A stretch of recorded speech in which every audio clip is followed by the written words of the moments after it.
Hello my dear students, welcome to my channel and I hope that you all are doing great और आपके exam की preparation काफ़ी अच्छी चल रही होगी। तो दोस्तों, इससे पहले के जो क्वेश्चंस हैं वो हम रिवीजन क्लास 1 एंड 2 में कवर कर चुके हैं। Now we will discuss the question number 9। ठीक है। अगर आपको अभी अपने लिए नोट्स या गेस्ट पेपर्स चाहिए या फिर आपको अपने सेकेंड ईयर के असाइनमेंट्स भी चाहिए ना, क्योंकि अब आप सेकेंड ईयर में आपने री रजिस्ट्रेशन तो करा लिया होगा, तो वो असाइनमेंट्स भी आपको हमारे इस नंबर पे मिल जाएंगे। You can contact my team on this number. ठीक है, इस पर बस आपको व्हाट्सएप पे हाय भेजना है। बाकी आपका असाइनमेंट हो गया, आपके नोट्स, जो भी आपकी रिक्वायरमेंट्स हैं वो व्हाट्सएप पे पूरी हो जाएंगी। ओके। तो क्वेश्चन नंबर 9 में आपको जो इंडिया के स्टैटिस्टिशियन हैं पीसी महालनोबिस, उनके प्लान के बारे में समझाना है और उसका लॉन्ग टर्म क्या इम्पैक्ट पड़ता है उसके बारे में बात करनी है। तो PC Mahalanobis, he was a prominent Indian statistician and economist who played a key role in shaping India second 5 year plan. तो आज़ादी के बाद जो हमारा पहला 5 ईयर प्लान था, उसके बाद हमारा जो दूसरा प्लान था 56 से लेके 61, उसका टाइम पीरियड है। तो हम देखते हैं कि जो पीसी महालनोबिस हैं वो एक प्रमुख भारतीय सांख्यिकविद और अर्थशास्त्री थे और उन्होंने भारत की दूसरी पंचवर्षीय योजना के निर्माण में, तो जो हमारा 5 ईयर प्लान बनाया जाता है गाइज, उसके अंदर 5 सालों के लिए पूरी योजना तैयार की जाती है कि आने वाले 5 सालों में हम मतलब क्या क्या काम करेंगे डेवलपमेंट को लेकर, किन किन चीज़ों में पैसे को इन्वेस्ट करेंगे, वो सारी चीज़ें 5 ईयर प्लान में इंक्लूडेड होती हैं। तो पीसी महालनोबिस ने हम देखते हैं कि इंडस्ट्रियलाइजेशन पे काफ़ी ज़्यादा, रैपिड इंडस्ट्रियलाइजेशन हो गया, उस पर काफ़ी ज़्यादा एम्फेसिस दिया था। ठीक है, कि हमें औद्योगिकरण को करना चाहिए और जो पूंजीगत गुड्स हैं हमारे, उन पे हमें ज़्यादा जोर देना है। लॉन्ग टर्म सेल्फ रिलायंस अगर आपको चाहिए तो आपको गुड्स निर्माण पे ज़्यादा ध्यान देना पड़ेगा। जैसे कि मतलब आप इम्पोर्ट ना करें, है ना, और सारा जो आपका काम है वो आपके कंट्री में ही पूरा हो, आप इतने गुड्स एंड सर्विसेज को जनरेट कर लो। तो कोर आइडिया जानेंगे कि पूरे प्लान का मेन जो आइडिया है क्या था। तो Mahalanobis advocated a strategy of heavy investment in large scale industries while limiting consumer goods production. जो आपके कंज्यूमर गुड्स होते हैं ना, उसको इतना प्रोड्यूस मत करो, कंज्यूमर गुड्स की प्रोडक्शन को लिमिट रखो, लेकिन बड़े उद्योग हैं, ठीक है, हैवी इंडस्ट्रीज़ पे ज़्यादा जोर देना है हमें। दूसरा जो उनका पूरा प्लान था, उसमें आपको 2 सेक्टर मॉडल देखने के लिए मिलेगा। एक आपका कैपिटल गुड्स सेक्टर और दूसरा आपका कंज्यूमर गुड्स सेक्टर। तो योजना 2 क्षेत्रीय मॉडल पर आधारित थी, पूंजीगत वस्त्र क्षेत्र और उपभोक्ता वस्त्र क्षेत्र। इन्वेस्टमेंट जो है कैपिटल गुड्स सेक्टर में उससे एक्सपेक्ट किया जाता था कि मतलब लॉन्ग टर्म आपका डेवलपमेंट होगा कैपिटल गुड्स में। अगर आप इन्वेस्ट करोगे तो उससे आपकी जो ग्रोथ है, इकोनॉमिक ग्रोथ भी आपकी काफ़ी इंक्रीज होगी। तो पूंजी वाला हो गया एक उपभोक्ता। दो दो तरीके के मतलब आपके गुड्स होते हैं, है ना। 2 तरीके के आपके गुड्स होते हैं, एक तो आपके पूंजीगत वाले क्षेत्र में आते हैं और दूसरे आपके उपभोक्ता वाले क्षेत्र में आते हैं। तो उपभोक्ता वाले जो आपके गुड्स होते हैं, उत्पाद जिसे हम कहते हैं, तो वो होते हैं जो आप छोटे लेवल पे आप करोगे, आपके केवल कंट्री में वो बिकेगा। बट अगर आप बड़े इंडस्ट्रीज़ को लगाओगे तो वहाँ से आपके देश की इकोनॉमिक डेवलपमेंट ज़्यादा होगी, क्योंकि बड़ी इंडस्ट्रीज़ में आप देखोगे कि लार्ज लेवल पे प्रोडक्शन होगा एंड मोर जो आपके लेबरर्स हैं उनको काम मिलेगा, जेंडर इक्वालिटी की तरफ आप बढ़ सकते हो वहाँ से। तो ओवरऑल डेवलपमेंट में वो काम आएगा। तो कैपिटल गुड्स क्षेत्र में इन्वेस्ट करने की बात हुई और फिर जो रिसोर्सेज हैं उनको ज़्यादा से ज़्यादा हैवी इंडस्ट्रीज़ में लगाया जाए, ऐसा उसके अंदर सुझाव दिया गया था। और स्टेट सारा प्लानिंग का बेस तैयार करेगा, और ताकि जो डिपेंडेंसी है जो हम बाहर के देशों से आयात कर रहे हैं ना, उस आयात पे हमारी निर्भरता कम हो सके। उपभोक्ता वस्त्र उद्योगों को धीरे धीरे विकसित होने की उम्मीद थी और इसका वित्त पोषण पूंजीगत क्षेत्र के अधिशेष से किया जाता था, कैपिटल गुड्स सेक्टर से किया जाता था।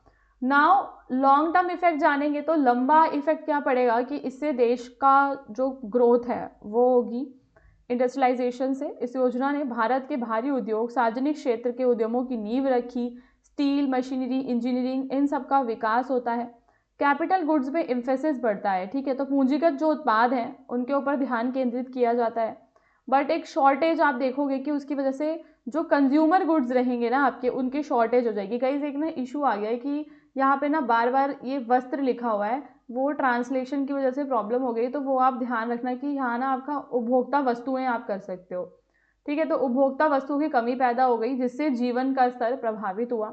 महालनोबिस ने आर्थिक योजना में वैज्ञानिक और डेटा आधारित दृष्टिकोण प्रस्तुत किया जिसने भविष्य की पंचवर्षीय योजनाओं को भी प्रभावित किया। तो मतलब कि डेटा के हिसाब से प्लानिंग होनी चाहिए, मतलब प्रीवियस डेटा को स्टडी किया जाए और एरियाज़ के अकॉर्डिंग डेटा को देखा जाए, देन आप प्लान बनाओ। ठीक है, तो ये उससे रिलेटेड है एंड उनका जो पूरा मॉडल है गाइज वो हाईलाइट करता है किस चीज़ को कि इन्वेस्टमेंट पे। ठीक है, इन्वेस्टमेंट आपको कहाँ करनी है, कैसे सेक्टर वाइज आपको इन्वेस्टमेंट को बांटना है किसी भी डेवलपिंग कंट्रीज़ में। सो इन द कंक्लूजन आप बताएंगे कि जो महालनोबिस प्लान है गाइज वो काफ़ी ज़्यादा इंस्ट्रूमेंटल था इंडिया का इंडस्ट्रियल सेक्टर को ग्रो करवाने में और लॉन्ग टर्म इकोनॉमिक स्ट्रेटेजी को लाने में। इसने प्रायोरिटाइज किया हैवी इंडस्ट्रीज़ को और कंज्यूमर गुड्स की जो होते हैं उसका फाउंडेशन जो है शॉर्ट कर दिया।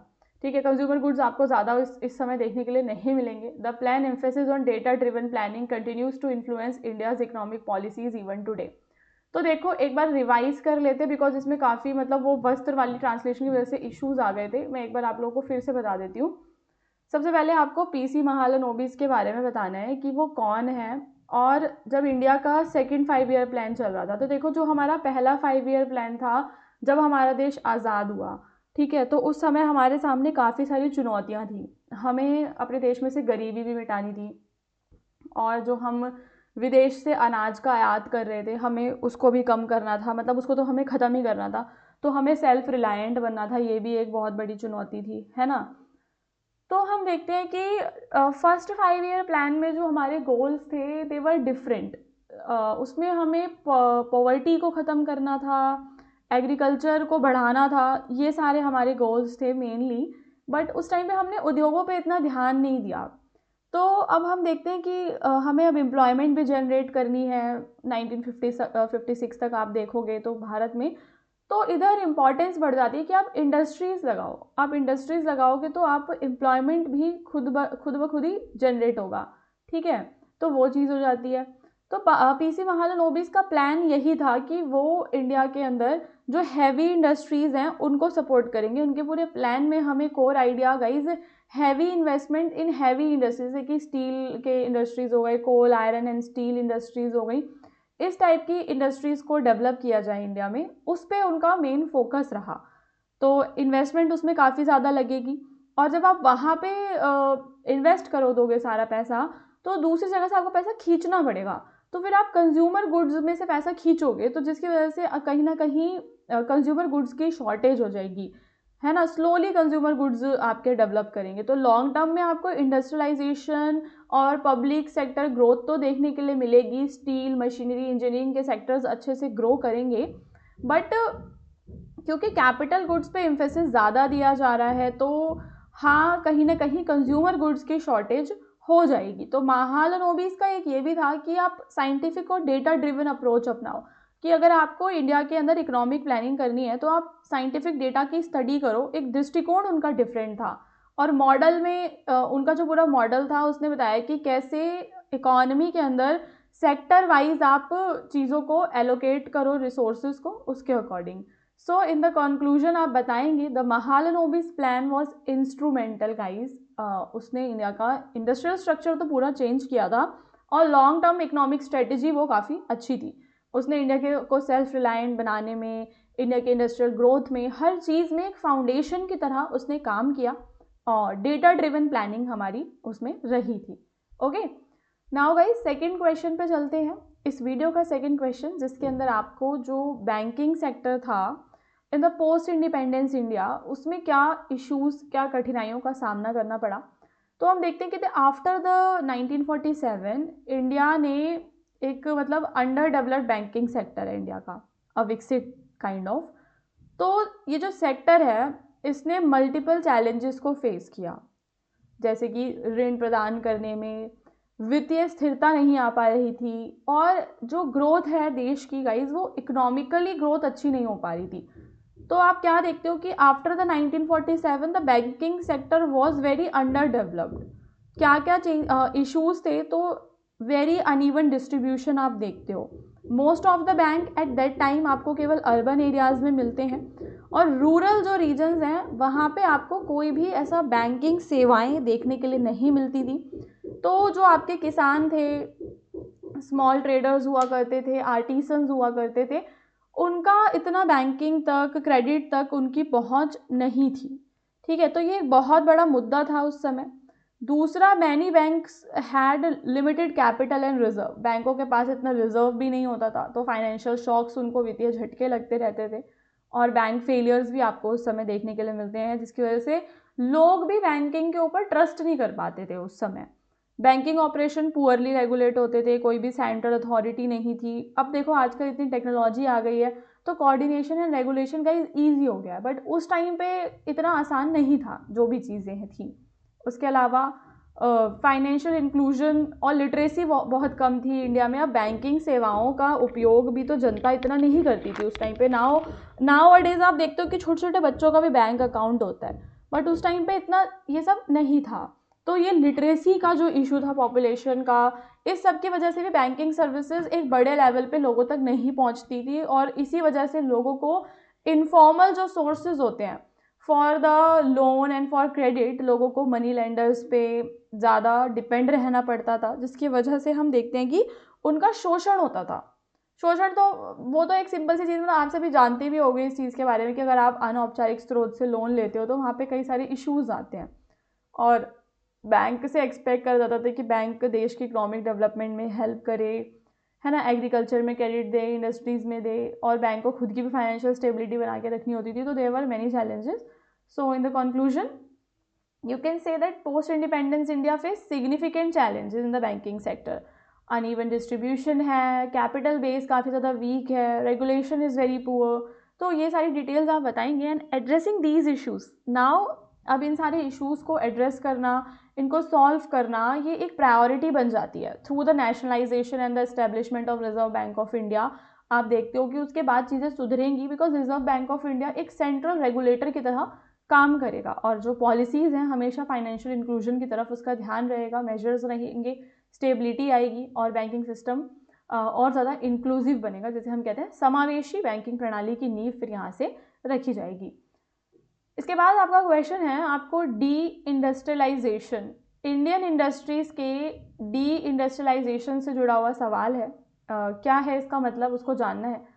तो डी इंडस्ट्रियलाइजेशन का मतलब होता है कि आपका औद्योगिकरण का ह्रास हो रहा है। जो आपके पुराने उद्योग थे, जो भी आपके ट्रेडिशनल उद्योग थे, ठीक है, हैंडलूम, हैंडीक्राफ्ट, आपकी स्मॉल स्केल इंडस्ट्रीज, उन सभी का विनाश हो रहा है, उनका नाश हो रहा है, वो ख़त्म होते जा रहे हैं। So this process was driven by economic policies. तो यहाँ हम देखते हैं कि जो ब्रिटेन है, क्योंकि ब्रिटेन की पॉलिसीज़ ऐसी हैं, ब्रिटेन ने कुछ ऐसे टेक्नोलॉजिकल चेंजेस कर दिए हैं और वो इंडिया को ग्लोबल इकोनॉमी से कनेक्ट कर रहे हैं, तो जिसकी वजह से इंडिया का जो ट्रेडिशनल जो उद्योग थे वो ख़त्म होते जा रहे थे। पारंपरिक हथकरघा, हस्तशिल्प उद्योग ख़त्म हो रहे थे।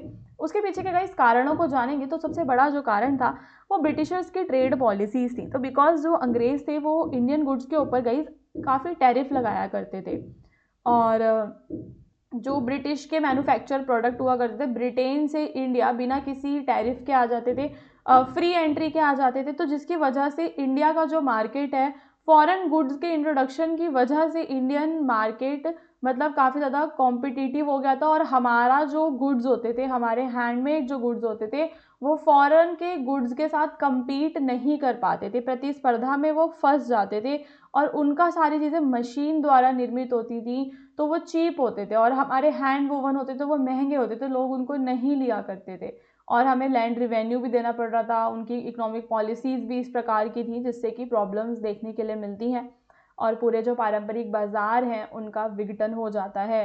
तो British control over trade routes and port marginalise local markets, restricting the sale of the indigenous product. तो इंडिजीनियस प्रोडक्ट्स की सेल भी इतनी आपको उस टाइम पे देखने के लिए नहीं मिलेगी। इम्पैक्ट होगा कि पूरा हैंडलूम जो है वो कोलैप्स कर जाएगा। बंगाल, गुजरात, महाराष्ट्र के अंदर आपको पूरा ये पतन देखने के लिए मिलेगा। लोग बेरोज़गार हो जाएंगे। ट्रेडिशनल जो स्किल्स हैं लोगों का, जो पारंपरिक समय से उनके अंदर जो स्किल्स थी, उनका लॉस हो जाएगा, और भारतीय अर्थव्यवस्था का ब्रिटेन के लिए कच्चा माल आपूर्तिकर्ता के रूप में परिवर्तित हो जाएगी हमारी अर्थव्यवस्था। कि मतलब हमारी अर्थव्यवस्था का काम क्या रह जाएगा कि सिर्फ उसको ब्रिटेन तक कच्चा माल पहुंचाना है, सिर्फ ये रह जाएगा हमारा काम। तो औपनिवेशिक शासन के दौरान ये जो औद्योगिकरण हो रहा था, ख़त्म हो रहा था, जो हमारे उद्योग ख़त्म हो रहे थे, उसकी वजह से हमारे सारे जो इंडिजीनियस इंडस्ट्रीज़ हैं वो वीक हो गई, ट्रेडिशनल स्किल्स लोगों में जो थी वो ख़त्म हो गई, और हम ब्रिटेन के ऊपर आर्थिक तौर पे डिपेंड कर गए थे, और जिसकी वजह से उनको ज़्यादा बेनिफिट हुआ और हम केवल उनके लिए एक रॉ मटेरियल एक्सपोर्टर बन गए। ठीक है, ग्रीन रेवोल्यूशन पे शॉर्ट नोट आ सकता है।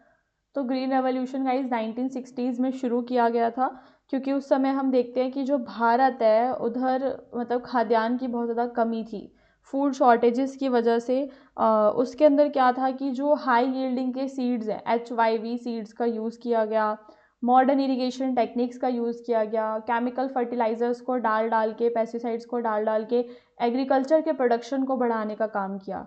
तो it lead to self sufficiency, तो जिसकी वजह से हम देखते हैं कि बाद में इंडिया वीट एंड राइस में सेल्फ सफिशिएंट बनता है। बट सारे ही ग्रीन रेवोल्यूशन के सारे केवल बेनिफिट्स ही नहीं थे, उसके कुछ नुकसान भी थे, क्योंकि उसके जो बेनिफिट्स हैं वो आपको हर जगह बराबर देखने के लिए नहीं मिलते हैं। ठीक है, एनवायरनमेंट भी डिग्रेड हो गया था, उसकी वजह से केमिकल ज़्यादा बढ़ गया था सॉइल के अंदर। 1990 के बाद हम देखते हैं कि इंडिया में ना रिफॉर्म्स किए जाते हैं। तो इंडिया ने उससे पहले 90 से पहले क्या था कि हमारे जो द्वार हैं वो विदेशी कंपनियों के लिए बंद थे, MNCs वगैरह इंडिया में नहीं आती थी, ना ही हम कहीं इतना इन्वेस्ट करते थे। लेकिन 1990s में हमने अपनी पॉलिसीज़ में चेंज लाया और हमने LPG पॉलिसीज़ को इंट्रोड्यूस किया। LPG में क्या होता है, उदारीकरण, निजीकरण और वैश्वीकरण का जो हमारा पूरा मॉडल है। तो की मेजर्स में हम क्या देखेंगे कि जो ट्रेड बैरियर्स हैं वो ख़त्म हो जाएंगे, इंडस्ट्रीज़ को डीरेगुलेट किया जाएगा, फॉरेन इन्वेस्टमेंट को बढ़ाया जाएगा। तो ये कुछ रिफॉर्म्स किए गए उस टाइम पे, ताकि हम फॉरेन जो आज आपको MNCs देखने के लिए मिल रही हैं वो सब LPG जो है उसी की वजह से है। फिर आपका एक क्वेश्चन है कि आपको वर्ल्ड वॉर का जो इम्पैक्ट है, impact of the world wars on Indian industries पे क्या पड़ता है।